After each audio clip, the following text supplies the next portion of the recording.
இந்த பொண்ணு மரத்துல ஏறி விளையாடும்போது பசங்களெல்லாம் விட்டுட்டு இந்த பொண்ணை மட்டும் கீழே இறக்கி விட்டுறாங்க. துணி கேட்கும்போது அவங்க அண்ணன் ட்ரெஸ் எடுத்து குடுத்துடுறாங்க. டியூஷனுக்கு போகணும்னு கேட்கும்போது அவங்க அண்ணன் புக் எடுத்து இதை வச்சு படின்றாங்க. அந்த புக்கெல்லாம் கிழிஞ்சு கிடக்கு. இந்த பொண்ணு நல்ல மார்க் எடுத்து மெரிட்ல நல்ல காலேஜில் சீட்டு கிடைக்குது. பொண்ணுங்க ஏன் அவ்வளோ தூரம் படிக்கணும், அந்த காலேஜ் ரொம்ப தூரத்தில் இருக்குன்னு அந்த பொண்ணை சேர்த்து விட மாட்டாங்க. சொந்தக்காரன் பேச்சை கேட்டு பக்கத்தில் இருக்க ஒரு மொக்க காலேஜில் சேர்க்க பிளான் பண்ணுறாங்க. இந்த பொண்ணு நாங்கள் போக மாட்டேன்னு சொல்கிறா. இல்லை நாங்கள் தான் முடிவு எடுப்போம், நீலாம் முடிவு எடுக்கக்கூடாதுன்னு சொல்கிறாங்க. வேறு வழியே இல்லாமல் அந்த பொண்ணு அங்கே போய் சேர்த்துறாங்க. வேறு வழியே இல்லாமல் இந்த பொண்ணு அந்த காலேஜுக்கு போகிறா. அந்த காலேஜில் ஒரு ப்ரொஃபஸரை மீட் பண்ணுறான். அந்த ப்ரொஃபஸர் என்ன புரட்சி, பெண் சுதந்திரம், பெண்கள் நான் அவங்க இஷ்டப்படி தான் வாழணும்லாம் பேசுகிறாரு.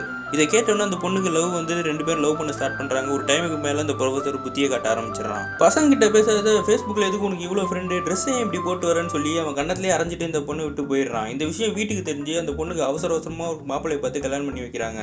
இந்த பொண்ணு வேணான்னு சொல்லும் போது இவங்க என்ன சொல்கிறாங்கன்னா, இவ்வளோ நாள் உன் இஷ்டப்படி வாழ்ந்த, இப்பயாவது நாங்கள் சொல்கிறத கேள்வினோன்னா இந்த பொண்ணுக்கு ஒன்றுமே புரியல. அந்த பொண்ணு படிப்பு பாதியிலையும் நிறுத்திட்டு கல்யாணத்தையும் பண்ணி வச்சுட்டு சுற்றி நின்று எல்லாரும் ஒப்பாரி வைக்கிறாங்க. அந்த பொண்ணு எல்லாரையும் பார்த்து யாரா நீங்கன்ற மாதிரி பார்த்துக்கிட்டு இருக்கா.